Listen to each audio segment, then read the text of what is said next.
हर हर महादेव, हर हर महादेव। द्रविड़ या दक्षिण भारतीय मंदिर शैली, द्रविड़ या दक्षिण भारतीय मंदिर शैली, द्रविड़ या दक्षिण भारतीय मंदिर शैली, द्रविड़ या दक्षिण भारतीय मंदिर शैली, द्रविड़ या दक्षिण भारतीय मंदिर शैली, द्रविड़ या दक्षिण भारतीय मंदिर शैली। गोपुरम, गोपुरम, मंडप, गर्भगृह, विमान, शिखर। गोपुरम, मंडप, गर्भगृह, विमान, शिखर। द्रविड़ मंदिर, गोपुरम, मंडप, गर्भगृह, विमान, शिखर। द्रविड़ मंदिर, गोपुरम, मंडप, गर्भगृह, विमान, शिखर। द्रविड़ मंदिर, गोपुरम, मंडप, गर्भगृह, विमान, शिखर। द्रविड़ मंदिर, गोपुरम, मंडप, गर्भगृह, विमान, शिखर। द्रविड़ मंदिर, गोपुरम, मंडप, गर्भगृह, विमान, शिखर। गोपुरम, मंडप, गर्भगृह, विमान, शिखर। द्रविड़ मंदिर, गोपुरम, मंडप, गर्भगृह, विमान, शिखर। द्रविड़ मंदिर, गोपुरम, मंडप, गर्भगृह, विमान, शिखर। द्रविड़ मंदिर, गोपुरम, मंडप, गर्भगृह, विमान, शिखर। द्रविड़ या दक्षिण भारतीय मंदिर शैली, द्रविड़ या दक्षिण भारतीय मंदिर शैली, द्रविड़ या दक्षिण भारतीय मंदिर शैली, द्रविड़ या दक्षिण भारतीय मंदिर शैली। जैसा कि ऊपर बताया जा चुका है, नागर शैली के मंदिर आमतौर पर ऊंची कुर्सी प्लिंथ पर बनाए जाते हैं। इसके विपरीत द्रविड़ मंदिर चारों ओर एक चारदीवारी से घिरा होता है। जैसा कि ऊपर बताया जा चुका है, नागर शैली के मंदिर आमतौर पर ऊंची कुर्सी प्लिंथ पर बनाए जाते हैं। इसके विपरीत द्रविड़ मंदिर चारों ओर एक चारदीवारी से घिरा होता है।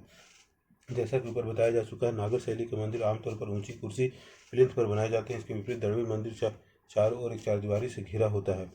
जैसा कि ऊपर बताया जा चुका है, नागर शैली के मंदिर आमतौर पर ऊंची कुर्सी प्लिंथ पर बनाए जाते हैं। इसके विपरीत द्रविड़ मंदिर चारों ओर एक चारदीवारी से घिरा होता है। इस चारदीवारी के बीच में प्रवेश द्वार होते हैं, जिन्हें गोपुरम कहते हैं। इन चारदीवारी के बीच में प्रवेश द्वार होते हैं, जिन्हें गोपुरम कहते हैं। इन चारदीवारी के बीच में प्रवेश द्वार होते हैं, जिन्हें गोपुरम कहते हैं। इस चारदीवारी के बीच में प्रवेश द्वार होते हैं, जिसे गोपुरम कहते हैं। इस चारदीवारी के बीच में प्रवेश द्वार होते हैं, जिन्हें गोपुरम कहते हैं। मंदिर के गुंबद का रूप तमिलनाडु में विमान कहा जाता है। मुख्यतः एक सीढ़ीदार पिरामिड की तरह होता है, जो ऊपर की ओर ज्यामितीय रूप से उठा होता है, न कि उत्तर भारत के मंदिरों की तरह मुड़दार शिखर के रूप में। मंदिर के गुंबद का रूप, जिसे तमिलनाडु में विमान कहा जाता है, मुख्यतः एक सीढ़ीदार पिरामिड की तरह होता है, जो ऊपर की ओर ज्यामितीय रूप से उठा होता है, न कि उत्तर भारत के मंदिरों की तरह मुड़दार शिखर के रूप में। मंदिर के गुंबद के रूप में, जिसे तमिलनाडु में विमान कहा जाता है, मुख्यतः एक सीढ़ीदार पिरामिड की तरह होता है, जो ऊपर की ओर ज्यामितीय रूप से उठा होता है, न कि उत्तर भारत के मंदिरों की तरह मुड़दार शिखर के रूप में। मंदिर के गुंबद का रूप, जिसे तमिलनाडु में विमान कहा जाता है, मुख्यतः एक सीढ़ीदार पिरामिड की तरह होता है, जो ऊपर की ओर ज्यामितीय रूप से उठा होता है, न कि उत्तर भारत के मंदिरों की तरह मुड़दार शिखर के रूप में। दक्षिण भारतीय मंदिरों में शिखर शब्द का प्रयोग मंदिर की चोटी पर स्थित मुकुट जैसे तत्व के लिए किया जाता है, जिसकी शक्ल आमतौर पर एक छोटी स्तूपिका या अष्टभुजी गुमटी जैसी होती है। दक्षिण भारतीय मंदिरों में शिखर शब्द का प्रयोग मंदिर की चोटी पर स्थित मुकुट जैसे तत्व के लिए किया जाता है, जिसकी शक्ल आमतौर पर एक छोटी स्तूपिका या अष्टभुजी गुमटी जैसी होती है। दक्षिण भारतीय मंदिरों में शिखर शब्द का प्रयोग मंदिर की चोटी पर स्थित मुकुट जैसे तत्व के लिए किया जाता है, जिसकी शक्ल आमतौर पर एक छोटी स्तूपिका या अष्टभुजी गुमटी जैसी होती है। दक्षिण भारतीय मंदिरों में शिखर शब्द का प्रयोग मंदिर की चोटी पर स्थित मुकुट जैसे तत्व के लिए किया जाता है, जिसकी शक्ल आमतौर पर एक छोटी स्तूपिका या अष्टभुजी गुमटी जैसी होती है। यह उस क्षेत्र के बराबर होती है जहाँ उत्तर भारतीय मंदिरों में एक आम्लक या कलश होता है। यह उस क्षेत्र के बराबर होती है जहाँ उत्तर भारतीय मंदिरों में एक आम्लक या कलश होता है। यह उस क्षेत्र के बराबर होती है जहाँ उत्तर भारतीय मंदिरों में एक आम्लक या कलश होता है। यह उस क्षेत्र के बराबर होती है जहाँ उत्तर भारतीय मंदिरों में एक आम्लक या कलश होता है। उत्तर भारत के मंदिरों के गर्भगृह के प्रवेश द्वार के पास मिथुनों या गंगा यमुना नदी की प्रतिमाएं होती है। दक्षिण भारतीय मंदिरों में आमतौर पर भयानक द्वारपालों की प्रतिमाएं खड़ी की जाती है, जो मानव मंदिर की रक्षा कर रहे हो। उत्तर भारत के मंदिरों के गर्भगृह के प्रवेश द्वार के पास मिथुनों या गंगा यमुना की नदी प्रतिमाएं होती है। दक्षिण भारतीय मंदिरों में आमतौर पर भयानक द्वारपालों की प्रतिमाएं खड़ी की जाती है, जो मानव मंदिर की रक्षा कर रही हो। उत्तर भारत के मंदिर के गर्भगृह के प्रवेश द्वार के पास मिथुनों या गंगा यमुना नदी की प्रतिमाएं होती है। दक्षिण भारतीय मंदिरों में आमतौर पर भयानक द्वारपालों की प्रतिमाएं खड़ी की जाती है, जो मानव मंदिर की रक्षा कर रहे हैं। उत्तर भारत के मंदिर के गर्भगृह के प्रवेश द्वार के पास मिथुनों या गंगा यमुना नदी की प्रतिमाएं होती है। दक्षिण भारतीय मंदिरों में आमतौर पर भयानक द्वारपालों की प्रतिमाएं खड़ी की जाती है, जो मानव मंदिर की रक्षा कर रहे हैं। मंदिर के अहाते परिसर में कोई बड़ा जलाशय या तालाब होता है। मंदिर के अहाते परिसर में कोई बड़ा जलाशय या तालाब होता है। मंदिर के अहाते परिसर में कोई बड़ा जलाशय या तालाब होता है। मंदिर के अहाते परिसर में कोई बड़ा जलाशय या तालाब होता है। उप देवालयों को तो या तो मंदिर के मुख्य गुंबद के भीतर शामिल कर लिया जाता है, या फिर अलग छोटे देवालय के रूप में मुख्य मंदिर के पास रखा जाता है। उप देवालयों को या तो मंदिर के मुख्य गुंबद के भीतर ही शामिल कर लिया जाता है, या फिर अलग छोटे देवालय के रूप में मुख्य मंदिर के पास रखा जाता है। उप देवालयों को या तो मंदिर के मुख्य गुंबद के भीतर ही शामिल कर लिया जाता है, या फिर छोटे अलग देवालयों के रूप में मुख्य मंदिर के पास रखा जाता है। उप देवालयों को या तो मंदिर के मुख्य गुंबद के भीतर शामिल कर लिया जाता है, या फिर छोटे देवालयों के रूप में मुख्य मंदिर के पास रखा जाता है। दक्षिण के मंदिरों में उत्तर भारत के मंदिरों की तरह एक साथ कई छोटे छोटे शिखर नहीं होते। दक्षिण के मंदिरों में उत्तर भारत मंदिरों की तरह एक साथ कई छोटे छोटे शिखर नहीं होते। दक्षिण के मंदिरों में उत्तर भारत के मंदिरों की तरह एक साथ कई छोटे छोटे शिखर नहीं होते। दक्षिण के मंदिरों में उत्तर भारत के मंदिरों की तरह एक साथ कई छोटे छोटे शिखर नहीं होते। दक्षिण के सबसे पवित्र माने जाने वाले कुछ मंदिरों में आप देखेंगे कि मुख्य मंदिर जिसमें गर्भगृह बना होता है उसका गुंबद सबसे छोटा होता है। दक्षिण के सबसे पवित्र माने जाने वाले कुछ मंदिरों में आप देखेंगे कि मुख्य मंदिर जिसमें गर्भगृह बना होता है उसका गुंबद सबसे छोटा होता है। दक्षिण के सबसे पवित्र माने जाने वाले कुछ मंदिरों में आप देखेंगे कि मुख्य मंदिर जिसमें गर्भगृह बना होता है उसका गुंबद सबसे छोटा होता है। दक्षिण के सबसे पवित्र माने जाने वाले कुछ मंदिरों में आप देखेंगे कि मुख्य मंदिर जिसमें गर्भगृह बना होता है उसका गुंबद सबसे छोटा होता है। इसका कारण यह है कि वह मंदिर का सबसे पुराना भाग होता है और समय के साथ जब नगर की जनसंख्या और आकार बढ़ जाता है तो मंदिर भी बड़ा हो जाता है और उसके चारों ओर नई चारदीवारी बनाने की भी जरूरत पड़ जाती है। इसका कारण यह है कि मंदिर का सबसे पुराना भाग होता है और समय के साथ जब नगर की जनसंख्या और आकार बढ़ जाता है तो मंदिर भी बड़ा हो जाता है और उसके चारों ओर नई चारदीवारी बनाने की भी जरूरत पड़ जाती है। इसकी ऊंचाई इससे पहले वाली दीवार से ज़्यादा होगी और उसका गोपुरम भी पहले वाले गोपुरम से अधिक ऊंचा होगा। इसकी ऊंचाई इससे पहले वाली दीवार से ज़्यादा होगी और उसका गोपुरम भी पहले वाले गोपुरम से अधिक ऊंचा होगा। इसकी ऊंचाई इससे पहले वाली दीवार से ज़्यादा होगी और उसका गोपुरम भी पहले वाले गोपुरम से अधिक ऊंचा होगा। इसकी ऊंचाई इससे पहले वाली दीवार से ज़्यादा होगी और उसका गोपुरम भी पहले वाले गोपुरम से अधिक ऊंचा होगा। उदाहरण के लिए यदि आप आधुनिक तिरुचिरापल्ली के श्रीरंगम मंदिर के दर्शन करने जाएं तो आप पाएंगे कि इसके 4 समकेंद्रिक आयताकार अहाते चारदीवारियां हैं और हर चारदीवारी में एक गोपुरम बना हुआ है। उदाहरण के लिए यदि आप आधुनिक तिरुचिरापल्ली के श्रीरंगम मंदिर में दर्शन करने जाएं तो आप पाएंगे कि इसके 4 समकेंद्रिक आयताकार अहाते चारदीवारियां हैं और हर चारदीवारी में एक गोपुरम बना है। उदाहरण के लिए यदि आप आधुनिक तिरुचिरापल्ली के श्रीरंगम मंदिर में दर्शन करने जाएं तो आप पाएंगे कि इसके 4 समकेंद्रिक आयताकार अहाते चारदीवारियां हैं और हर चारदीवारी में एक गोपुरम बना है। उदाहरण के लिए यदि आप आधुनिक तिरुचिरापल्ली के श्रीरंगम मंदिर में दर्शन करने जाएं तो आप पाएंगे कि इसके 4 समकेंद्रिक आयताकार अहाते चारदीवारियां हैं, हर चारदीवारी में एक गोपुरम बना है। उदाहरण के लिए यदि आप आधुनिक तिरुचिरापल्ली के श्रीरंगम मंदिर में के दर्शन करने जाएं तो आप पाएंगे कि इसके 4 समकेंद्रिक आयताकार अहाते हैं और हर चारदीवारियों में एक गोपुरम बना है। सबसे बाहर की चारदीवारी सबसे नई है और एकदम बीच का गुंबद जिसमें गर्भगृह बना है सबसे पुराना है। सबसे बाहर की चारदीवारी सबसे नई है और एकदम बीच का गुंबद जिसमें गर्भगृह बना है सबसे पुराना है। सबसे बाहर की चारदीवारी सबसे नई है और एकदम बीच का गुंबद जिसमें गर्भगृह बना है सबसे पुराना है। इस प्रकार मंदिर शहरी वास्तुकला के केंद्र बिंदु बनने लगे थे। इस प्रकार मंदिर शहरी वास्तुकला के केंद्र बिंदु बनने लगे थे। इस प्रकार मंदिर शहरी वास्तुकला का केंद्र बिंदु बनने लगे थे। इस प्रकार मंदिर शहरी वास्तुकला के केंद्र बिंदु बनने लगे थे। तमिलनाडु में कांचीपुरम, तंजौर, मदुरई और कुंभकोणम सबसे प्रसिद्ध मंदिर नगर है, जहाँ 8वीं से 12वीं शताब्दी के दौरान मंदिर की भूमिका केवल धार्मिक कार्यों तक ही सीमित नहीं रही। तमिलनाडु में कांचीपुरम, तंजौर, मदुरई और कुंभकोणम सबसे प्रसिद्ध मंदिर नगर है, जहाँ 8वीं से 12वीं शताब्दी के दौरान मंदिर की भूमिका केवल धार्मिक कार्यों तक सीमित नहीं रही। तमिलनाडु के कांचीपुरम, तंजौर, मदुरई और कुंभकोणम सबसे प्रसिद्ध मंदिर नगर है, जहाँ 8वीं से 12वीं शताब्दी के दौरान मंदिर की भूमिका केवल धार्मिक कार्यों तक सीमित नहीं रही। तमिलनाडु में कांचीपुरम, तंजौर, मदुरई और कुंभकोणम सबसे प्रसिद्ध मंदिर नगर है, जहाँ 8वीं से 12वीं शताब्दी के दौरान मंदिर की भूमिका केवल धार्मिक कार्यों तक सीमित नहीं रही। तमिलनाडु में कांचीपुरम, तंजौर, मदुरई और कुंभकोणम सबसे प्रसिद्ध मंदिर नगर है, जहाँ 8वीं से 12वीं शताब्दी के दौरान मंदिर की भूमिका केवल धार्मिक कार्यों तक सीमित नहीं रही। मंदिर प्रशासन के केंद्र बन गए जिनके नियंत्रण में बेशुमार जमीन होती थी। मंदिर प्रशासन के केंद्र बन गए जिनके नियंत्रण में बेशुमार जमीन होती थी। मंदिर प्रशासन के केंद्र बन गए जिनके नियंत्रण में बेशुमार जमीन होती थी। मंदिर प्रशासन के केंद्र बन गए जिनके नियंत्रण में बेशुमार जमीन होती थी। जिस तरह से नागर मंदिरों की कई उपश्रेणियाँ होती है उसी प्रकार द्रविड़ मंदिरों की भी कई उपश्रेणियाँ हैं। जिस तरह से नागर मंदिरों की कई उपश्रेणियाँ हैं उसी प्रकार द्रविड़ मंदिरों की भी कई उपश्रेणियाँ हैं। जिस तरह से नागर मंदिरों की कई उपश्रेणियाँ हैं उसी प्रकार द्रविड़ मंदिरों की भी कई उपश्रेणियाँ हैं। उनकी मूल आकृतियाँ 5 प्रकार की होती है: वर्गाकार, आयताकार, अंडाकार, वृत्त और अष्टास्त्र। इनकी मूल आकृतियाँ 5 प्रकार की होती है: वर्गाकार, आयताकार, अंडाकार, वृत्त और अष्टाशास्त्र। इनकी मूल आकृतियाँ 5 प्रकार की होती है: वर्गाकार, आयताकार, अंडाकार, वृत्त और अष्टाशास्त्र। इनकी मूल आकृतियाँ 5 प्रकार की होती है: वर्गाकार, आयताकार, अंडाकार, वृत्त और अष्टाशस्त्र। इनकी मूल आकृतियाँ 5 प्रकार की होती है: वर्गाकार, आयताकार, अंडाकार, वृत्त और अष्टाशस्त्र। इनमें से वर्गाकार को आमतौर पर कूट और चतुरस्त्र भी कहा जाता है। इनमें से वर्गाकार को आमतौर पर कूट और चतुरस्त्र भी कहा जाता है। इनमें से वर्गाकार को आमतौर पर कूट और चतुरस्त्र भी कहा जाता है। इनमें से वर्गाकार को आमतौर पर कूट और चतुरस्त्र भी कहा जाता है। आयताकार यानी साला या आयतस्त्र। आयताकार यानी साला या आयतस्त्र। आयताकार यानी साला या आयतस्त्र। आयताकार यानी साला या आयतस्त्र। आयताकार यानी साला या आयतस्त्र। अंडाकार जिसे गजपृष्ठीय कहते हैं जो हाथी की पीठ की जैसी होती है, इसे वृत्तायत भी कहा जाता है। अंडाकार जिसे गजपृष्ठीय कहते हैं जो हाथी की पीठ जैसी होती है इसे वृत्तायत भी कहा जाता है। अंडाकार जिसे गजपृष्ठीय कहते हैं, जो हाथी की पीठ जैसी होती है इसे वृत्तायत भी कहा जाता है। अंडाकार जिसे गजपृष्ठीय कहते हैं, जो हाथी की पीठ जैसी होती है इसे वृत्तायत भी कहा जाता है। अंडाकार जिसे गजपृष्ठीय कहते हैं, जो हाथी की पीठ जैसी होती है इसे वृत्तायत भी कहा जाता है। यह गजपृष्ठीय चैत्यों के शकटाकार रूपों पर आधारित होता है, जिनके प्रवेश द्वार घोड़े के नाल के आकार के होते हैं, जिन्हें आमतौर पर नासी कहा जाता है। वृत्त, गोलाकार और अष्टाशस्त्र अष्टभुजाकार। यह गजपृष्ठीय चैत्यों के शकटाकार रूपों पर आधारित होता है, जिनके प्रवेश द्वार घोड़े के नाल के आकार के होते हैं, जिन्हें आमतौर पर नासी कहा जाता है। वृत्त, गोलाकार, अष्टास्त्र अष्टभुजाकार। यह गजपृष्ठीय चैत्यों के शकटाकार रूपों पर आधारित होती है, जिनके प्रवेश द्वार घोड़े के नाल के आकार का होता है, जिन्हें आमतौर पर नासी कहा जाता है। वृत्त, गोलाकार, अष्टाशस्त्र अष्टभुजाकार। यह गजपृष्ठीय चैत्यों के शकटाकार रूपों पर आधारित होती है, जिनके प्रवेश द्वार घोड़े के नाल के आकार के होते हैं, जिन्हें आमतौर पर नासी कहा जाता है। वृत्त, गोलाकार और अष्टास्त्र अष्टभुजाकार।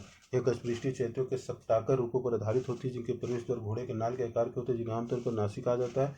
वृत्त, गोलाकार और अष्टास्त्र अष्टभुजाकार। आमतौर पर मंदिर की योजना और उसके विमान देवी देवता के मूर्त रूप के अनुसार निर्धारित होते थे। आमतौर पर मंदिर की योजना और उसके विमान देवी देवता के मूर्त रूप के अनुसार निर्धारित होते थे। आमतौर पर मंदिर की योजना और उसके विमान देवी देवता के मूर्त रूप के अनुसार निर्धारित होते थे। आमतौर पर मंदिर की योजना और उसके विमान देवी देवता के मूर्त रूप के अनुसार निर्धारित होते थे।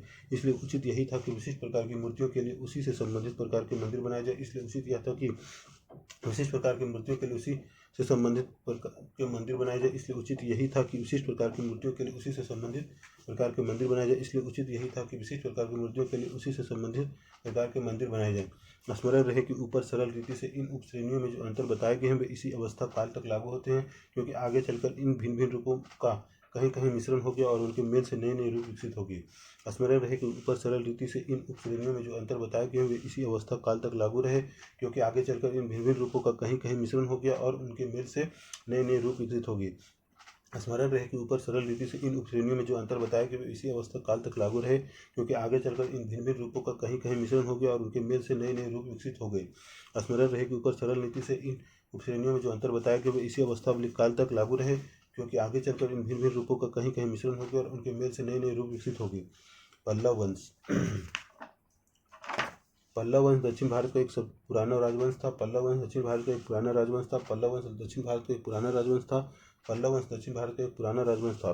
पल्लव ईसा की दूसरी शताब्दी से ही आंध्र में क्षेत्र में सक्रिय रहे थे, फिर दक्षिण की ओर आगे बढ़कर तमिलनाडु में बस गए। पल्लव ईसा की दूसरी शताब्दी से ही आंध्र क्षेत्र में सक्रिय रहे थे और फिर दक्षिण की ओर आगे बढ़कर तमिलनाडु में बस गए। पल्लव ईसा की दूसरी शताब्दी से ही आंध्र क्षेत्र में सक्रिय रहे थे और फिर दक्षिण की ओर आगे बढ़कर तमिलनाडु में बस गए। पल्लव ईसा की दूसरी शताब्दी से ही आंध्र क्षेत्र में सक्रिय रहे थे, फिर दक्षिण की ओर आगे बढ़कर तमिलनाडु में बस गए। पल्लव ईसा की दूसरी शताब्दी से ही आंध्र क्षेत्र में सक्रिय रहे थे, फिर दक्षिण की ओर आगे बढ़कर तमिलनाडु में बस गए।